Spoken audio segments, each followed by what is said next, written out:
the French. Oh, well.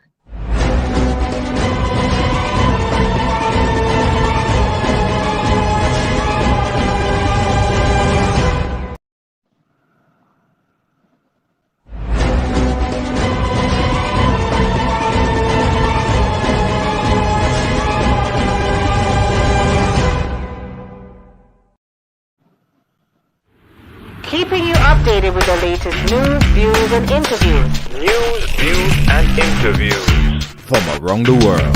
This is the Top 5. Top 5. Top 5. Top 5.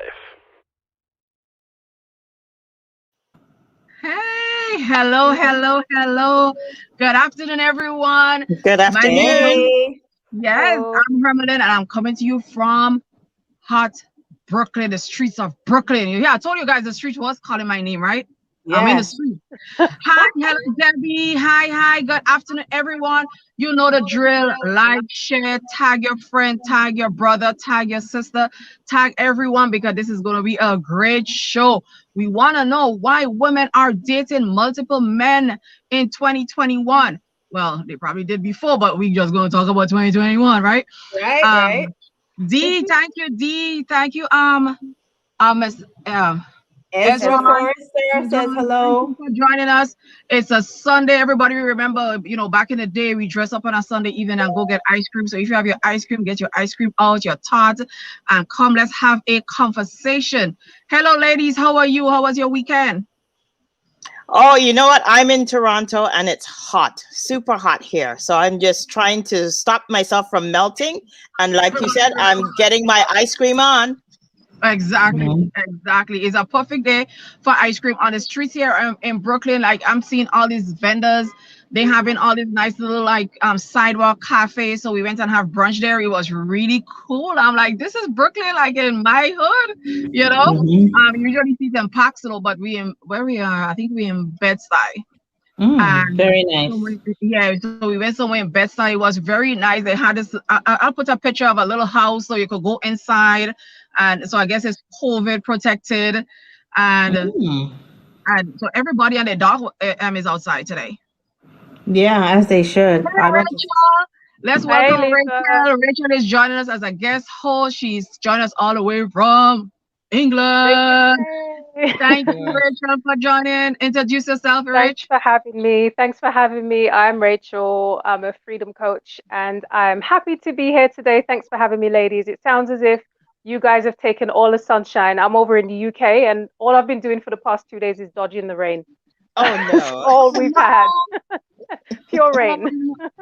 Oh my God. Oh no, Rich, it's hot over here. And let's dive deep because we have a packed show. We want to try to touch every topic today. It's all about relationships and all about just us women and what we are doing. Are we too independent? Are we independent? What are we doing? So before we start the show, I wanted to get into the topics. I wanted to talk about insurance, guys. Insurance. Like, I, number one, really never took insurance seriously, to be honest with you. I'd be like, oh, the kids, I'm not leaving nothing for them. I'm not leaving no money for them to go waste my money with their wives or their woman or whatever, and stuff like that. But when this guy explained to me, think of insurance as wealth building. He said, do not think of it like, oh, when you die, it's some money to bury you. Because there is something, as I don't know if anyone knows the name. I'm trying to catch the name. He said there is something you could take out on the policy that costs like $7 a month. And he said this is strictly for burial, and that you get immediately after if something happens to you. But the insurance, he said, this is something you leave to your children or to your grandchildren to give them a start in life. So he said, think of insurance as well building. And being around Derek had an uncle that died recently, and just around that whole planning of the funeral and everything like that. And I realized how much insurance, thank God I have some, but I think I have to do, sit a little bit more, because it's so important. By the time the fees and the this and the videographer, the this, the coffin, the thing, you're talking like $22,000. Oh yeah. US dollars, $25,000 US dollars. So if you have an insurance that is only like paying out $10,000. That's $15,000 burden on the family, or that's another $10,000 burden. So I know in our community, especially in our Caribbean community, like we don't talk about insurance. And I just wanted us to have a conversation around insurance and stop thinking of insurance of something like when you're dead, they're going to bury me or they're going to put to bury me. We ain't having no GoFundMe to bury you. So really, parents, grandparents, if you're alive, please consider like increasing your insurance. Do not leave your family with a burden of having, because not a lot of people have $10,000-$15,000 sitting in a bank account to just give to another family to bury their mother or their uncle, or well, it's somebody's father, right? Or the mother and stuff like that. So what you guys think about the insurance? Do you think is a conversation we should really start having seriously within our Caribbean community here? Well, I'll just go first because I am all for insurance. I can see, I work with a lot of elderly people, and I've seen those who have planned for the end well and those who have not, and the kind of havoc that it wreaks on their life. And this whole thing about doing a GoFundMe to make up funds to give your loved one a burial, I really think it's really sad, because if you get an insurance policy and you get it early enough, it can cost you peanuts. It's really nothing. The amount of money that we spend on frivolous things like coffee and donuts and all these other things, take that time and say, like, this is $100 for your, to take care of things and your family, not only for the burial, but it's important because it says, I love you. So for me, my spouse, when he has insurance for me and I have it for him, that means that I'm interested in making sure that you're secure. So even if I'm not around, things will get taken care of. That's one thing. In addition to other things like having investments and all these other things, it's just an addition, right? We were not told about having insurance. They don't want us to know things like about how to invest and how to build wealth. They're not interested in us being wealth builders. They want us to be workers, worker bees forever. Work and spend. Everybody knows that Black people have a huge amount of money. We are making the economy run very, very well. Jewish people, everybody else, Indians, Chinese, everybody benefits off of our money, and we throw it constantly. Sometimes when another Black person has a business, they wouldn't give you their business. They'll go to one of those other people and they'll prefer to spend their money there. So we're spending and we're working and we're not thinking about tomorrow. We need to really change that dynamic. And one other thing I like to say about insurance is not only for death. If you buy it for your kids, they can use it later on for things like college or things like, okay, when your child reaches 30 years old and he's thinking about getting his first apartment or a house, that money can be used to purchase that. So don't think about, it's not only for like when the person dies. There's ways that you can use that money to actually start off something. You could be like, okay, my daughter's getting married. She needs $40,000, $50,000. You could take it from the insurance. So we need to really change the way that we think about insurance, because it is an easy way to start building your wealth and making a difference in your family legacy. That's my point. I agree, Landley. I see it over the last couple of years. I did see it differently. I see it as well building, and not just like, oh, if I die, that's some money to just bury me. And now I'm like, okay, I want my kids to have, as you say, they could use that money. They could go buy a house. They could buy a condo. They could do whatever. At least invest that money there instead of like, they have to struggle and beg to have a proper burial for their parents. So, Rich, what do you think about insurance? No, I absolutely agree. And sadly, the same thing has just happened to my uncle. He died 2 weeks ago on my birthday. I'm slightly removed. Sorry to hear that. Yeah. No, sorry to hear that. Had a stroke. But the same thing has happened to him. So now the kids are trying to scrape together and put money together because he didn't have insurance.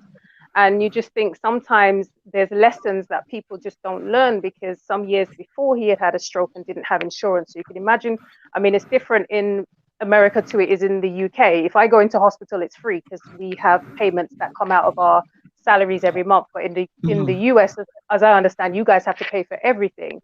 So he had already been burnt by that and was told, make sure you have insurance. And now the the kids are now left to try and scrape up and put money together to try and give him a decent burial. And you think, if it's so easy where it could be just a couple of dollars a month, why not just do it and just save the heartache? Let them grieve properly without having to go through extra stress. Exactly. And at least with Derek uncle, he was smart enough a couple years ago to increase his insurance, so that lift the burden a lot. And then he kept and a good thing, and I think a good thing that we should do as well is just list the things that we want. Like, he wanted to be cremated. He didn't want all his insurance money to just go to the funeral home. He wanted to make sure his wife and kids had some money to, for them. So I think that is something that we have to look into. Like, I know we don't want to tell my father about death, and it's like he changes the story immediately. It's like these are the things you want to talk about, especially if you yourself don't have insurance, because no one wants to put out $25,000 out of pocket. So I am urging parents, have conversations like that. Write it on a piece of paper. Like, this is what I want. I want to be cremated. I want this. Like my mom already said, I want flowers, and I want hymns. She said, as long as I have that, she said, repass. She said, let them pass themselves at home. Go home. Oh. But I mean, that one we're probably going to ignore if she passes to us. But at least she have all her stuff in writing somewhere that we could just retrieve and see exactly what she have. Because as death is something we all have to face. We all gonna go sometime. So let's have that hard conversation. Jules, what say you? What say me? I'm the devil's advocate because I really don't like insurance. I've been burnt by it already. I had a policy for over 25 years, paying $99 a month. And then all of a sudden they told me that to renew my premium, I would have to be paying at least $1,500 a month to come up with the same amount of money. So I lost all of that money. And so I wasn't very impressed by that. With that being said, I find the insurance companies, they take your $99 that you're giving them every month, and they take that money and they invest it. So by the time, through my lifetime, I could be paying up to $50,000 to my insurance company, hoping to get maybe a little $75,000 for my funeral. Meanwhile, they've made over $1.5 million on my money. So I think as Black people, we need to look at starting to invest in stocks ourselves. I think we need to have an open and honest conversation about funeral and planning. And instead of going for that insurance, buy a plot, buy a plot of land over at the cemetery and plan to say, well, this is our family plot. If anything happens, you don't need to worry. Your spot is there. You can go in there. And I think, COVID-19 has been a huge lesson to all of us. And with the amount of people who have passed away, all of a sudden, it's a huge financial burden to them. So you need to have that conversation. You need to plan properly. I know that my spot is already paid for, so I'm not really concerned at this time. But you need to have that conversation about insurance. See where your money is going. The same way that money can be invested by your insurance company, you can invest that money yourself. So we need to wake up, realize that we really roll the economic station in the United States and around the world, and start to use some of that business power to empower our whole being as a nation on this earth of Black, strong and intelligent people. All right. Well, I think everything as a whole, I just want to make one more comment about this, is that insurance is not the only piece of the puzzle, because you also, like I said, I want to go back to the point of just stop thinking about yourself as that you're just here to just go to work and get a paycheck and then you die at 65 and that's the end of your life. You came here for a reason, and you should be thinking about how you can plant more seeds. Take what you have, the little money that you have, find ways to make it grow. Insurance is one way. Buying property is another way. That is another way that you could see. There are some people who don't like to do things like investments. They feel like it's scary. Doing stocks and bonds is a scary thing. If you don't really understand what you're doing, you can lose a lot that way too. But real estate never fails anybody. So one way to securing wealth for your family is buy a home, buy a two-family, buy something somewhere, anywhere. At least it's better than nothing. That's all I'm saying. That's so true, Landy. That's so true. Yeah, I like the. I'm really starting to like the idea of the family home, like like the 6-family home or the 4-family home. I've been looking at that for in the last couple of weeks. Just be like, like we have to, because as Landy said, they are, we have the money. Our community have the money. So by the time 6 people comes in there to buy a 6-family house, everybody together is probably bringing in $1 million already. But you don't see it because everybody just separate, because most people might be making over $100,000, $90,000, $70,000. You add that up, and you might have $500,000. Of course, and you could That is actually true. buy it. You could actually buy it. You could actually live. Everybody could get their own apartment, and you pay towards the mortgage or whatever, and it's gonna be way, at least in Brooklyn, it's gonna be way less than the rent you're paying, because for a 2-bedroom, but at least you own something. So if it's 6-family, you own something of the 100%, a percent of the 100% that is there. So you could leave that to your children or whatever it is, whoever it is who want to leave, who feel like they want to leave, and they get married and they want to leave that house. You can buy them out, or they can rent out their apartment. Right, that's right. So there's a lot of things I think we have to start doing as a community. Now we have to look at things as us, and not is just, oh, my money and my this, and I want me and my family to have that. Let's pull the money together, like how original Susu started, and do something to, as you say, to build wealth in real estate. I see a comment from. Go Anyone ahead. saying anything? No, I I was just going saw. to say that we do think. Sorry. Go I was ahead. just going to say that we do things individually. It's Yeah. not, we don't look at things as a community.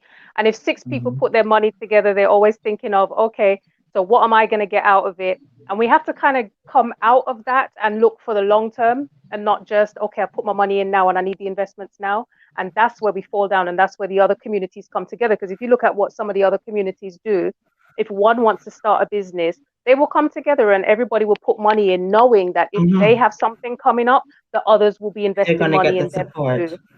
But a lot of the time, Absolutely. if you think in our community, we might get the money. I think sometimes we're scared as well that if we put the money in, when it's my turn, I'm not going to get anything. And there's a lot of mistrust in our community. It's true. Yes, absolutely. Yeah. This is what We Didi have said. some great Didi- comments here. Yeah. We You have want to read out the Didi who comments, says, Landy? Yeah. yeah, sure. Didi says, I see insurance as planning for the unexpected. It can be a savings account, investments, etc. Think of long term and not just for now. And I also want to big up Doug. Doug is in the house. Doug Junior is in the house. George, he Hey, says- Doug. Hey, Doug. Junior Hey, George Doug. is watching, and he says he's enjoying the show. Thank you, Hi, Junior George. Yes. Yes. And So let me guys, just say, Didi is my very smart cousin. Ah, Yes. all right.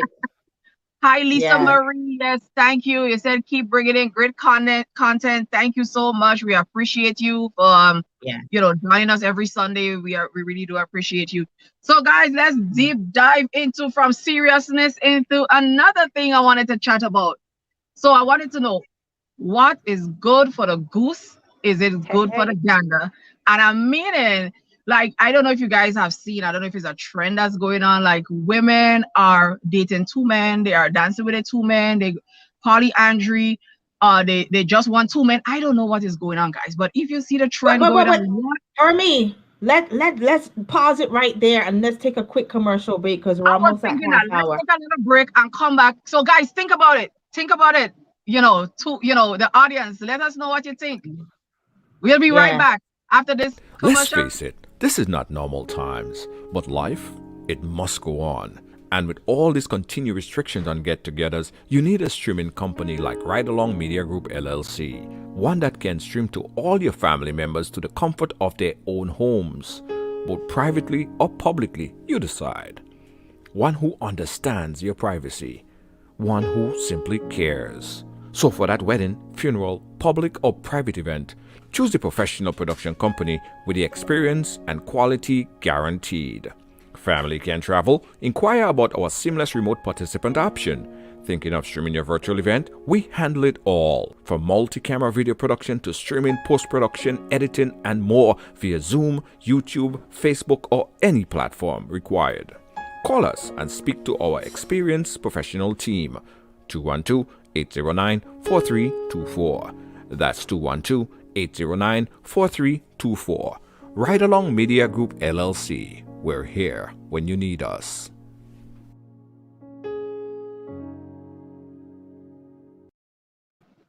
Hi, welcome back. Let us deep dive in that conversation. As I was asking, what is good for the goose? Is it good for the gander? You know, if you're from the Caribbean, you're going to know that phrase. And we just wanted to chat about polyandry and just women dating multiple men. We want to know what the men have to say. I want to know, like, could your egos take this trend that is going on? We want to know, Doug, talk to us. Any other men on the live, we want to hear what the men have to say about polyandry and women dating multiple men. As our flyer showed, is it because they are not satisfied? It's just because they are just independent and we could choose who we want to be with. Mm-hmm. So tell us, talk to us. What Doug said? He says the reality is the one we love, the one we love is the one who shafts us the most. So I think he was talking about insurance. No, I don't know. Sounds like he needs a hug. No, I think he's probably talking about cheating, like, you know, you love somebody and then they end up being with someone else. We're just talking about modern day women.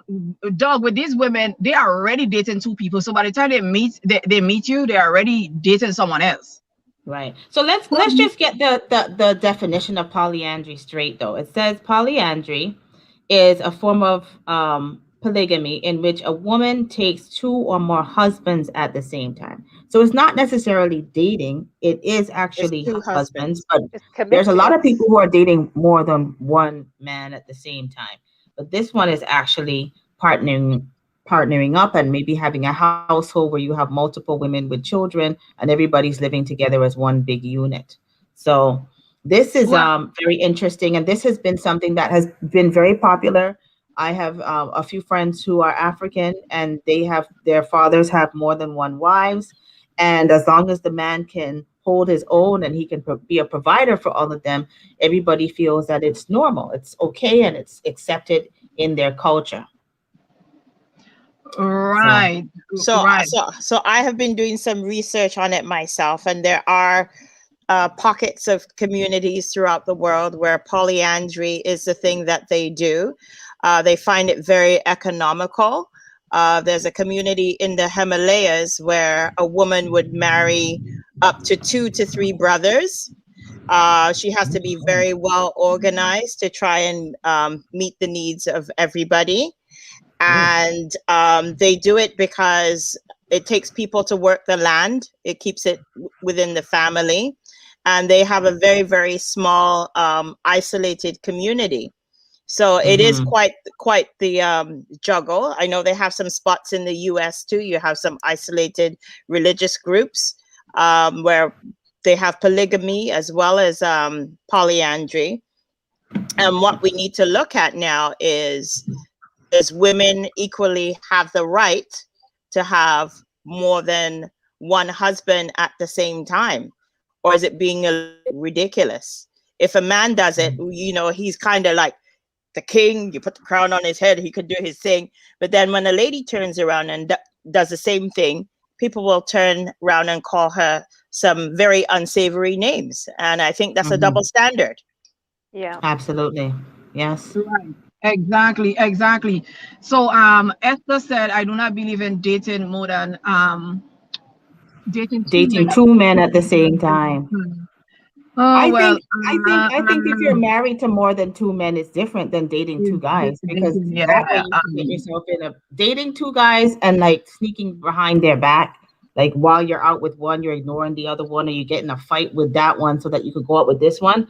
I think that is a very dangerous game, because if you actually get pregnant, you don't even know who is what, and the other, they don't know about each other. The thing is that with this type of situation, everybody is aware of what they're in. So, you know, it's your husband. Yes, he's got 3 wives, or yes, you know, I'm the wife and I have 3 husbands. It doesn't matter who I get pregnant for, because they're all here to support me and we support each other. And hopefully, I don't know how children in this situation will feel. That could be kind of weird. Like when you show up for parent teacher night and you have, you know, I don't know how, I don't know what that would look like. You know what I But mean? then Like, again, maybe it makes it you know, I'm easier. doing a show at school and my mom shows up with my 3 dads. That's kind of weird, but I mean, if it I was works for thinking you, it works for you. parent teacher night might be easier because sometimes some men may have to work late, so the other dad might be free, so it might work out. I think so. One dad might not want to do the dad's race at school. He might be a little podgy, so the other dad who's athletic, he could go and win the race for the kids. It could work. That's very good. That is very good. Yeah, that could work. I have a coworker who is in a polyandry relationship, and I mean, I asked her about it, and she just had a baby, and I asked question. I said, so how like do you plan, like, okay, I want to have this one as the dad or whatever? And she said, no. She get pregnant, and what they did, I don't know if it's an all polyandry community they do that, but you know, she was raised like that, so that's her lifestyle. So she said no. She said after you get pregnant, then they do a test to see which one is the father, and that's it. So there's not like around that time you are only having sex with one person, and they live together, and it works. It works for her. She's a young girl, and she's not, you know, she's in her 20s, and that's the life. That's she said she's happy. I remember the first time she told us, I was like shocked, you know, like I couldn't even believe it. I couldn't even see her doing that, and I was like, she's like, yeah, I have 2 husbands. Wow.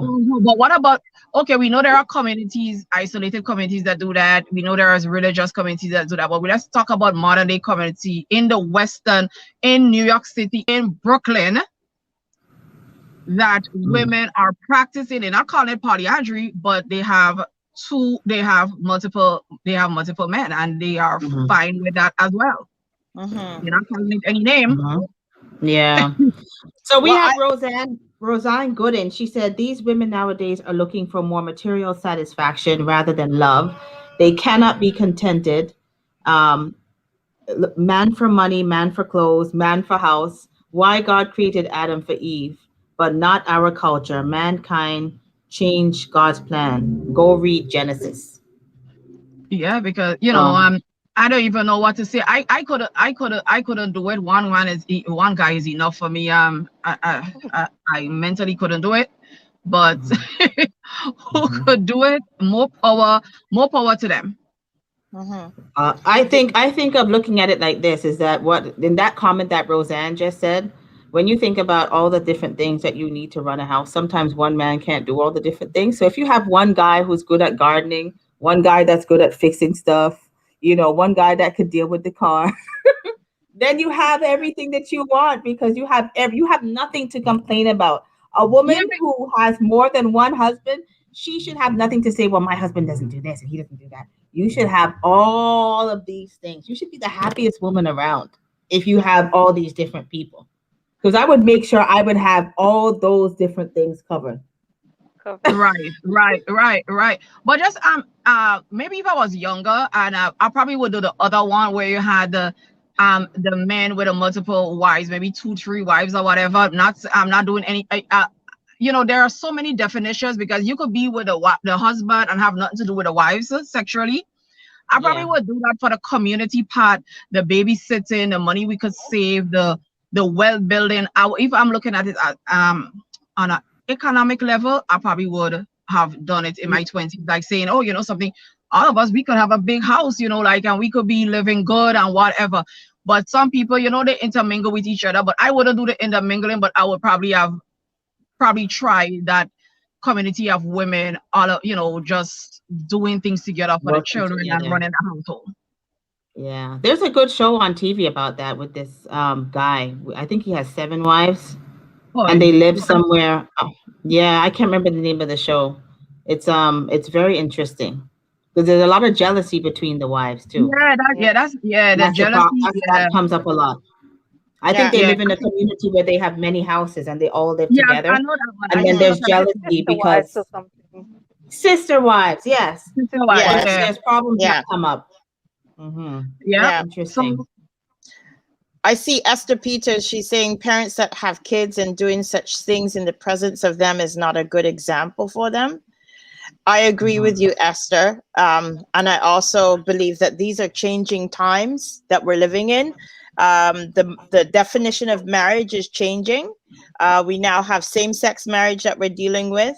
We're dealing with polygamy. We're dealing with bigamy, polyamorous, Well, yeah.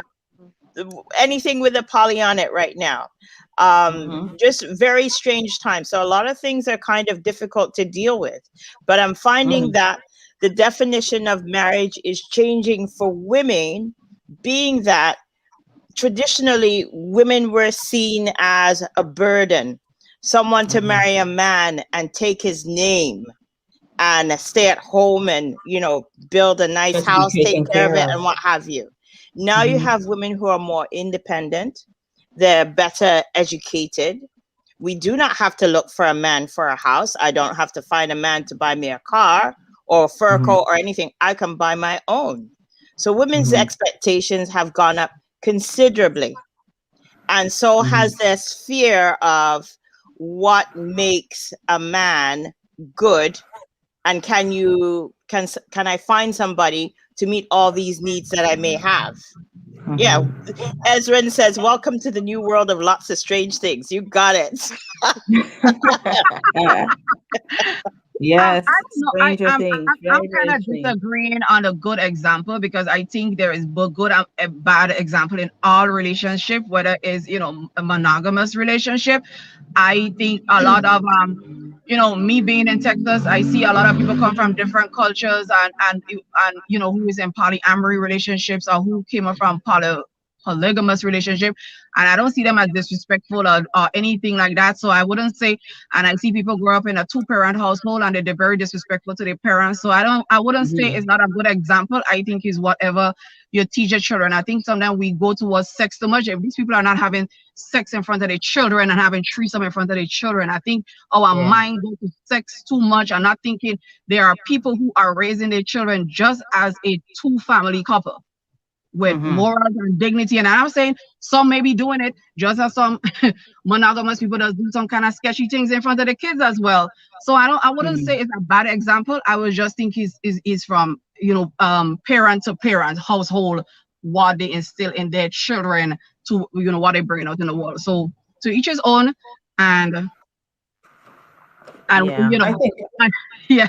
So, I think I agree with you to a certain extent. I do believe that when you're consenting as adults, if you agree to this situation, I think it's good, because there's a lot of people who are running around out there playing the prodigal husband or wife on the down low, and they have several girlfriends and wives all over the place that you don't know about. That's why you have all these women getting AIDS and all kind of strange diseases and COVID and everything else, because the men are not playing truthful. Everybody's being hiding. So, you know, if you're communicating and you're dealing with an adult to an adult, and you say, this is your wife and this is the lifestyle that you want. Once you agree to it, I don't see anything wrong with it. I don't like when people agree to be in a monogamous relationship, but then they choose to do all those things, because that means that you're being disrespectful. You're disrespecting the union, and that's not what you're supposed to do. You have an agreement. You have a binding agreement. A marriage is a binding agreement. If your marriage says that you're going to be married to 2 husbands, then fine. If somebody came to me and said, you know what, this is what I want, and I really love this man, and he says, well, you know, I want you to be my wife, but I have 2 other wives, as long as I agree to it, then that's what I agree to. That's the life that I want.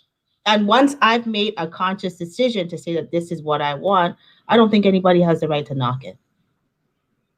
Right. Yeah, because I mean, we all have all these choices. Women are doing different things. The time is moving, so let's move the conversation on to another thing. What do you think, guys, thinks about women having kids at the age of 50? That's another decision women are making all around the world. Naomi Campbell just had a baby a couple months ago. I think she froze her eggs when she was in her 30s, and and she decided to have a baby, so she have a baby, and on social media she got a lot of flack for it, like, oh, when you're 70 the baby's gonna be just 20, and we just having these conversations around women making their own decision in the in this century. So what do you think? I think again with this one, to each his own. She feel like 50 was a responsible time for her to have a baby. And she had her baby. I don't care if she's 70 and the baby's 20, because we could be 50 and we could die as well and leave our kids behind as well, 40 and leave our kids. So, so she got a lot of flack. What do you guys think? What say you guys? I think 50 is no longer what it was. 50 is not the old age we thought it was. And when I look at when I was younger and people were 50, we think differently, we dress differently, we eat differently, our lifestyle and health is different. So 50 is no longer old. Even 60 is no longer old. I'm not saying for childbirth, but I mean, I have 2 friends who had children at the age of 50, and they're still running around. The kids, one of the kids is now 10. And so my friend is 60 and she doesn't look 60. And who knows, maybe the having the child made her feel a little bit younger too. So I think there was so much judgment on Naomi, and I think people were saying, oh, well, she can afford to do it because she's going to have a nanny. But then I thought of my 2 friends, and it's when like I said, 50 is not old, and it doesn't mean there's no time limit on a biological clock. Because if it was a man who had a child at 70, they'll be like, oh, watch daddy, he's got a child and he's older. Nobody would bat an eyelid, but for a woman. And there was something I think as well. So I was just going to say, there was something I saw as Naomi Campbell's thing came out. There was a video going around, and I was in tears because it was this African lady who had her first baby at the age of 50. So where people were saying, oh, maybe Naomi has it was so beautiful. And it was like a baby shower after the birth. The joy on her face, when I looked at the husband's face, he was so happy. Oh, yes. And I just thought, this baby is coming into so much love. Why would you want to deny a child that? And then all the people who were around her celebrating her, I just thought, it just brought home that thing where it says it takes a village to raise a child. And I thought, this child is going to be raised by a village. And that's beautiful. And if her biological clock hasn't stopped, who are we to say it's too old? Yeah, we have a great comment from Nevaeh Newman. She says, I think too many people like to direct and control vaginas and bodies that aren't theirs. More of us have to learn to stay in our lanes and respect what others choose to do with their lives. Yeah. I agree with that. I'm very proud of Naomi Campbell of making that decision in her life. And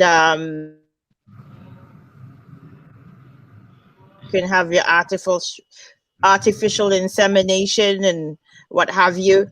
She did what is making her life complete, and that's her choice. And my hat goes off to her for doing that. We have a lot of women in different countries who are not able to make that choice. Sometimes they don't even have birth control. So having kids up to 55 and 60, some people still continue to have them because there's no choice. But women, what? Go ahead, Julie. I was just going to say that there's still a danger, though, in women. I mean, Naomi was rich enough to have artificial insemination and freeze eggs and all that stuff. But truthfully, biologically, when you start having children after the age of 30, your eggs are not as good. Your eggs get old and dusty. So you have to, that happens. That's it at 30. Like, come on, that's like ridiculous. Come on, you might not be producing that much eggs anymore. It's a fact that a lot of times that there's babies who are born with different problems. That's why they start making you do amniocentesis and all these different testing to ensure that you don't have a child that has certain dysfunctions and so forth. So I still think, I mean, in her case, it would have been a safe situation because she froze her eggs. But for an ordinary woman who's having a child at 55 years old, that could be rather risky to her health and to the child also. There are women doing it every day though, because I'm in I peep in a group that is 45 or whatever and older and having kids, and a lot of these kids women are having very healthy children, because nowadays I see 20-year-old women with children with disability. So we could say, what's going on with your egg? You're only 25, and you're seeing women at 45 making pretty healthy children. So I think it's depends on who it is, what you're eating, your lifestyle. I don't know, but I mean, if they want to do it, let them do it, because we as women, sometimes we want something to, they want something to love. I see, like, I have an empathy for people now that do not have kids by like 35 or 40, like, and you hear their stories, and it's like really sad stories of the the miscarriages and how they feel less of a woman not having that child. So if they want to be 45 and have their first child, or 50 and have their first child, because that's what they want, and they feel it's not risky enough, like, let them do it. Let them just do it. So what is a good age to start having children? Typically, what would you say? It shouldn't be no age. It shouldn't be no age to stop having children. It's a personal choice. It's a personal choice, but generally people always look at the like the late 20s into the 30s as the time when you should be doing it. That's why, even though that there's a lot of modern women and all this other stuff, a lot of people that I know of feel like there's pressure, especially after they've gotten married, and you've gotten your degrees and you've gotten gainful employment. The next thing is to have a child, and usually that range is somewhere between your late 20s to like by 35, because everybody's going to start asking, so you've been married for the last 4 years, when is the baby going to come? Because you have a great job, you have the house, you got the cars, you got everything, so why don't you have that baby? This is still a real thing in 2021. People still feel like, okay, you should have your first child by 30, but a lot of people, especially the more educated you are, is the more you look to delay having children. When I had my first child, I was 28. That was considered old in my family, because some of my sisters, my mom had my first, my big sister when she was 18, but it was different back then. My other sisters, they started in their early 20s. I waited until I was 28, and that was considered old. Now I have nieces and stuff like that, and nephews who are into their mid 30s, and they don't have children yet, but they would like to. But these are the things. I think it's good to at least have one. There is a lot of infertility issues too that we don't get when we the people asking the young people, oh, well, you don't have a child yet, what's going on, whatever. Sometimes these people are secretly battling infertility, and we have to be mindful of that as well when we ask the question, why you don't have a child as yet? It's 4 years you've been married. Maybe we need to have a more sensitive question and just either don't ask or just leave people let it do their thing. Because I mean, I was one of the people who was like, you didn't have a child yet? Why you guys didn't have a child? And that was so innocent. When I'm telling you, innocent question. And the cross eyes and cut eyes, and then you get a phone call like, I know you didn't know, but we suffered 4 miscarriage in 2018. My husband has a low sperm count, my eggs is not moving as it should. And it's like, oh, there is, I just thought everybody could have gotten just pregnant between the age of like 20 and 30. I didn't know that young people were having real issues. So I have some interesting comments here. We have Nicole Paul. She says, eggs are still shiny and new after the age of 30. Dusty and old after 30, I think not. And then Ezra on the other hand says, the older you become, your eggs become fewer. It's a decrease, so it's better to freeze if you can. And I think I agree with that statement, definitely, if you can freeze. If you can freeze, yep. And it's so expensive. It's so expensive to create a child out of the normal around $70,000, $100,000. Even to get a surrogate is so much money. It's like, I feel for the women who want to have kids and they can't at this time, they have to make other preparation for kids. So maybe that is why some of them are having them later. Yeah, I think you need to freeze the man or get a second husband.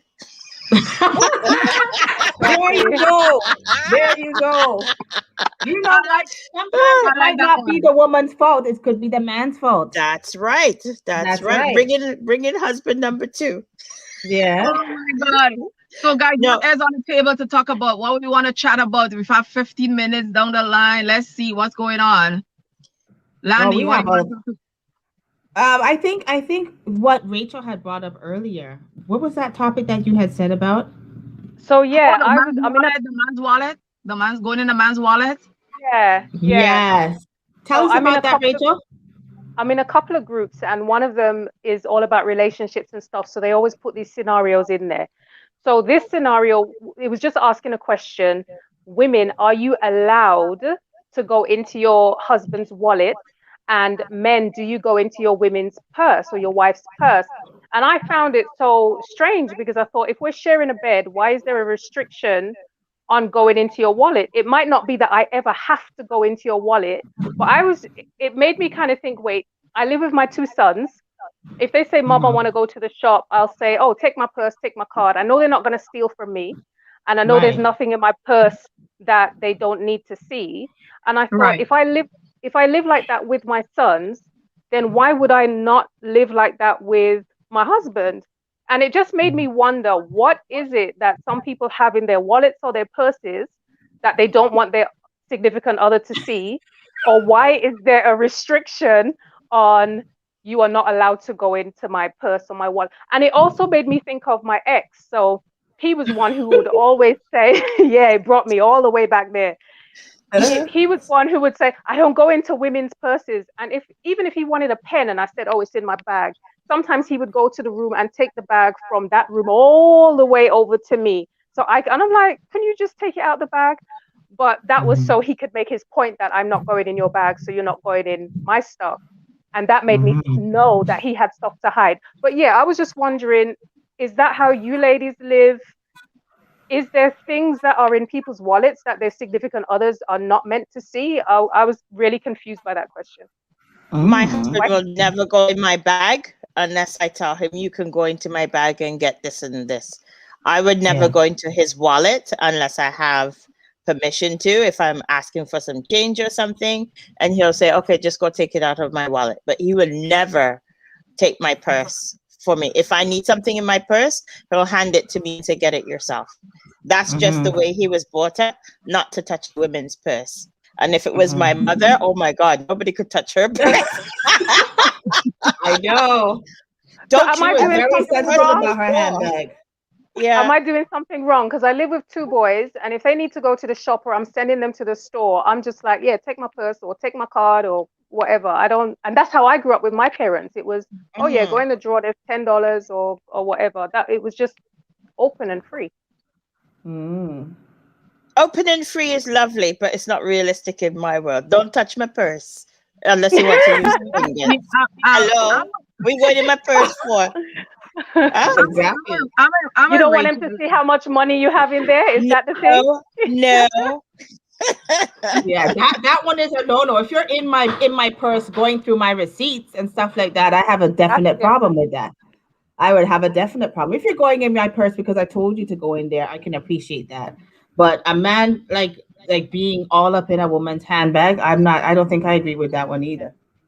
Yeah, so I'm not talking about prying in there, but I'm saying, if there's something that you need, and I said, oh, it's in my bag, the whole thing of you cannot go in the bag, or they would have to go into the wallet to give you. And I just thought it was just so strange that, okay, so we can share a bed, but I can't touch your wallet. And I may never ever need anything in your wallet, but just the fact that there's a big do not enter over it, I just found that quite strange. I have a very, very big bag, so if he was digging for something, he'd be digging lost. for a long time to find something. I know. Yeah, your bag is about 50 pounds. I could hide my second husband in my bag.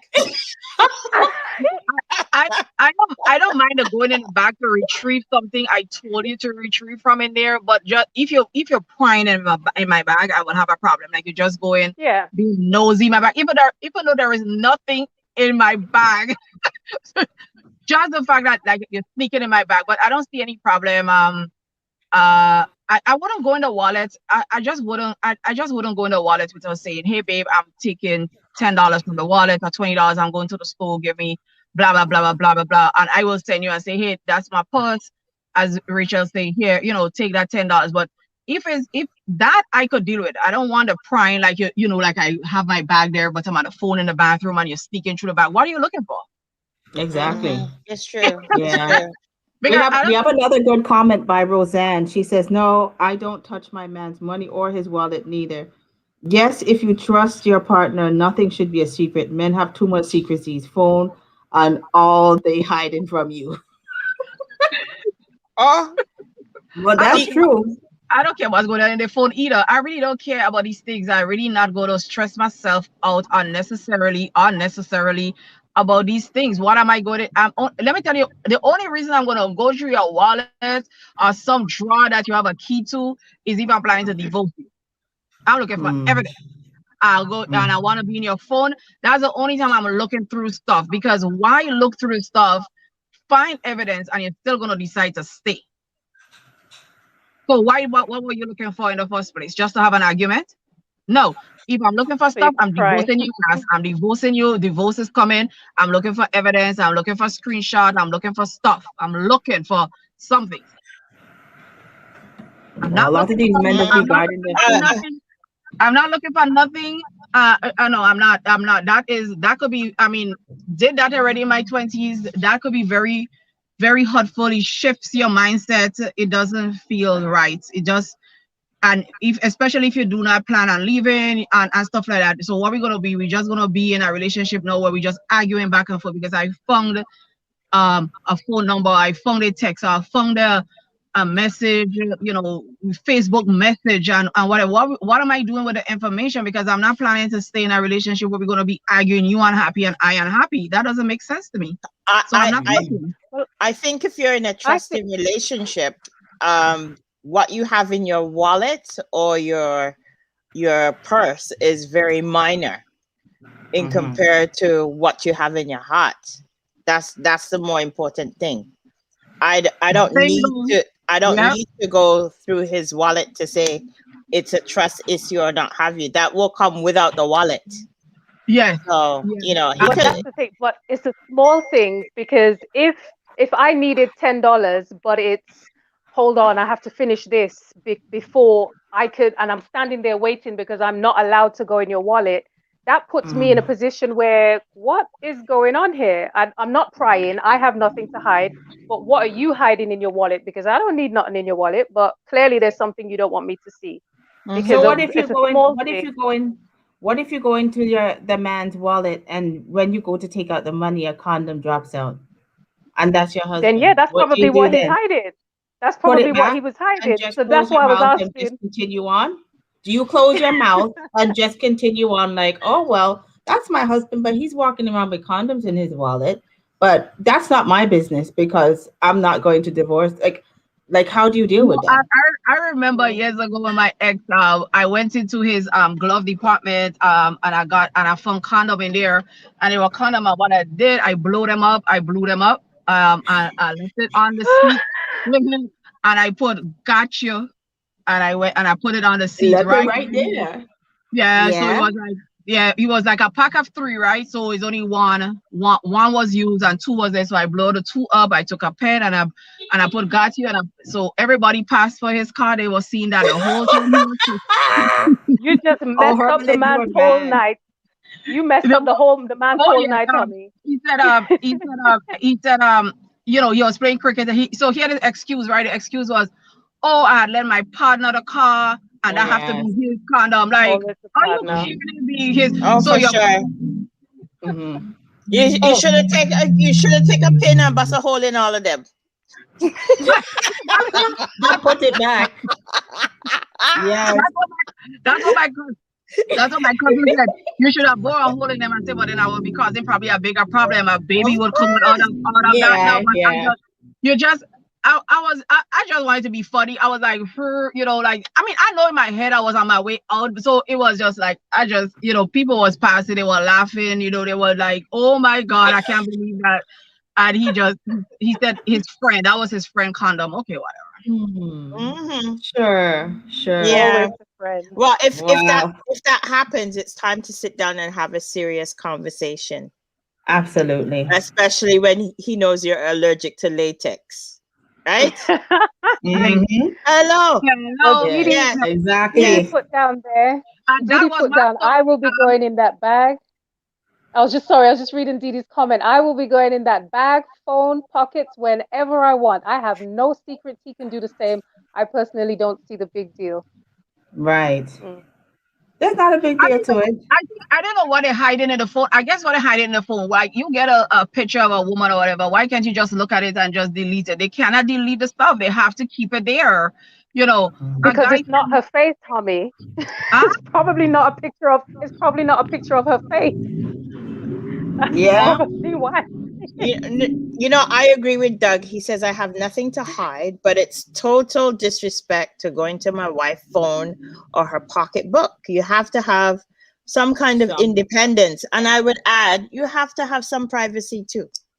Because supposing he goes into your phone and he sees a conversation that you may be having with your sister about private family matters, or with your best friend about personal private matters, you don't want them to be seen. That's your little private space Yeah. that you need to have. Nobody Absolutely. needs to be going into your stuff and having a heart attack over what they're reading, which is none of their business in the first place.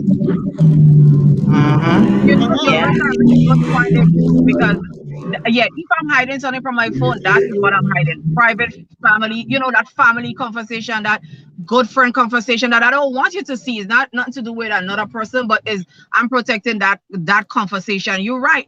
Because sometimes I'll be talking to my sister or whatever, and like Derek Cohen, and I just like cover my phone, and he might think something, and I'm covering because I don't want you to see what I'm texting what she's texting me or what she's trying to get my advice on. Mm-hmm. I don't want you to even peek. I don't want you to see her conversation. So I'm hiding that. You're right. Sometimes we are hiding other stuff. That's true. That's true. But you're that's the entitled to your privacy. With respect, you wouldn't pry. Because for example, if you were going into somebody's phone or you had to use it to make a phone call, you wouldn't be going into messages because you're using it to make a phone call, and respect would mean that you're not going to pry. And if you're going into somebody's wallet to take a $10 or whatever it is, you go take the $10 and you don't see anything else. You just come out. That's the respect. But it's the do not enter. That's the bit that's just like, okay. We have a good comment that was made by Nicole, and she said, let me just show it right here. She said, that's right. If the man's heart is already somewhere else, what's in his phone or wallet is minor. Sometimes acting like a PI only raises our blood pressure. And then Roseanne said heart attack also. So this audience has just been really funny, and you guys have just been so interactive today. I guess you guys really love these juicy topics. Yes. Juicy. I'm not going in there to raise my blood pressure. I'm just not doing it. I'm just not doing it. When you start snooping, then you know you have to go. Yeah. That's when you know you gotta go. That's it. Exactly. One hot topic I'd like to talk about is Gary Owens and his wife. We have 3 minutes. Yes. So he is now divorcing his wife of 23 years. He's married. Gary Owens is a white comedian, and he's black, married to an African American woman. They've been together for 23 years and have 3 kids. And she's suing him for alimony, $44,000 a month. That's the latest news. Well, if that's what it takes to maintain her life and he's got the money, then he should just pay it and be happy. She has grown accustomed. Yes. Yeah. Even if we are not talking about that substantial amount in, let me say, our community or our pay rate. I still believe women should go after whether it's amicable, whether it's this, whether it's that. You should go after your child support and your spousal support if need be. Some women will say, "Oh, I don't want to depend on him. I'm independent. I'm doing this." I was one of the people who originally said that, and I was making money or whatever, but still the stress could be alleviated by getting those money. Because let me tell you what happens. These men on them waste their money on the other women. They waste the money because while I did not get spousal support and child support, you on vacation in Jamaica, in the Bahamas, paying other child support. doing all these things, and I'm trying to be like, oh, Miss Independent Woman, because you want to grow, you know, you want to be like telling your children 20 years later, I took care of you guys by myself. Oh, your father didn't give me no, give my stuff, give me the stuff, especially if I started out with you, because I like my ex, when I started out with him, he was making $7.25 an hour. By the time by the time we broke up, he was making $100,000 a year. I want my money. You're speaking my life, homie, because I said I never claimed child support. He does not give me anything for the two boys, and I don't want his money. And sometimes I sit there and I think, you know what? All money ain't good money. I'm all right. Well, I just look at it as the government tells you that you're supposed to pay child support, so you pay child support. I'm all for that. And I used to work with a program that was for women who were pregnant for the first time, and most of them didn't have any support. And one of the biggest things that I did as working with them from the time that they had their child up until the child was 2 years old was letting them understand that child support should not be looked at as like something that you use as a weapon to hurt the guy's feelings. You're allowing this person to actually be a man. Like, I didn't make this child by myself.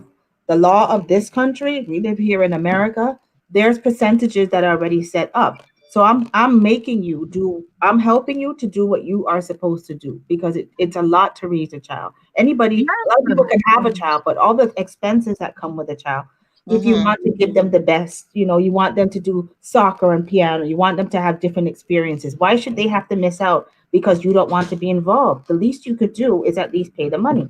And if you have it, you should do it. And if you don't have it, you need to get a job. The other thing too is in America, if you are trying to get things like welfare and other types of aid, they will ask you for the social, and they want information about the father of your child so that they can try and get this for you. So why would the government be doing all of this if it weren't important? It's a very, very important piece. I'm all for I think the man has to take responsibility for his children and his wife. She didn't work because she supported him in his career from when he had nothing to when he became a multi-million, a millionaire. So she needs to get what she's used to maintain her lifestyle and also support herself and her kids. I think Didi says collect the child support and send it to me, please. I need it. He should pay. The interesting thing about the Gary Owens story is that he was giving his wife $44,000 a month anyways to handle issues in the house and to take care of the kids. So if you already had an arrangement with your wife that this is what's needed to run our household, make sure food is on the table and all the stuff that needs to be taken care of is done, why pull it away after the fact? If this is exactly. That I had a problem with that. I'm like, he already given her $44,000. She's asking for the same amount. The same amount. She's not isn't that for the household that he's in? She's not charging coaching fee, motivational fees, because I'm sure she had to coach him and motivate him when he had to go up on the stage. Like, hey, babe, you could do it, honey. Come on, do it. Yeah, we didn't get paid for that. Like, pay. She ain't asking for more, so I don't think she's greedy or anything like that. She's just asking for what she deserves and what is rightfully hers, because she took that time out of her own career to support his career. Yeah, he can afford it, so he needs to man up and pay up. She should be getting half of what he's getting. She could have asked for a whole lot more. At least half. She could have asked for a whole lot more. He's bringing in probably $100,000 to $200,000 a month. And she's only getting $44,000. That's not even a third of what he's making. So she's being very kind. She needs to get herself a new lawyer and do some laundry, clean up. Yeah, I think so. Now, I just think bringing it back home to our community, women, don't be afraid to ask for what you deserve. As Landy said, children are very hard to take care of. Don't play Miss Independent. Oh, I could do it all by myself. Trust me, I tried that for 7 years, and in 7 years, somebody was reaping the benefit that on the hours that I put in, because when he came and said to me, oh, could you handle the rent for the next 3 months because I want to join the union and this is a union fee, that's a sacrifice. So there are things that goes on behind the scenes. Please take, especially if you're married and you're divorced, don't be oh, Rachel, I'm not with you with that. I'm taking all money, good money, bad money from him. Mhm. Mhm. That's it. Yeah.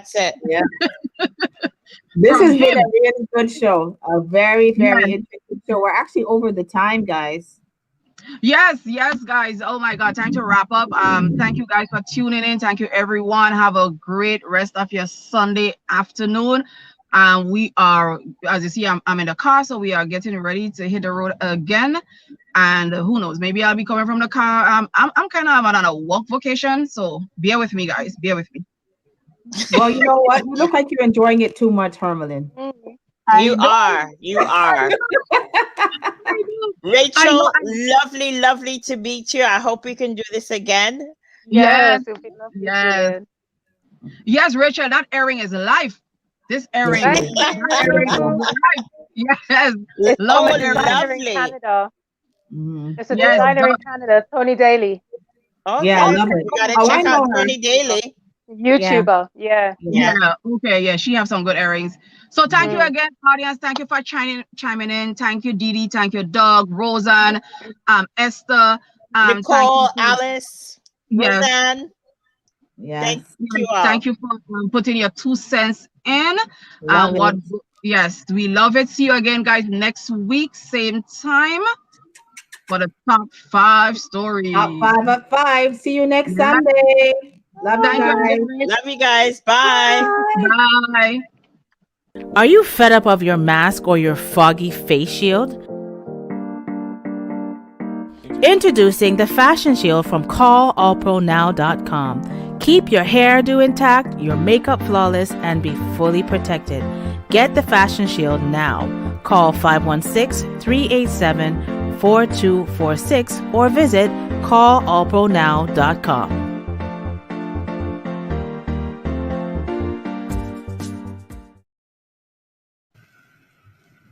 Okay. Hey, thank you for watching. Join us again next week. We're off. We're back again. We're off. We're off now, right? Yes.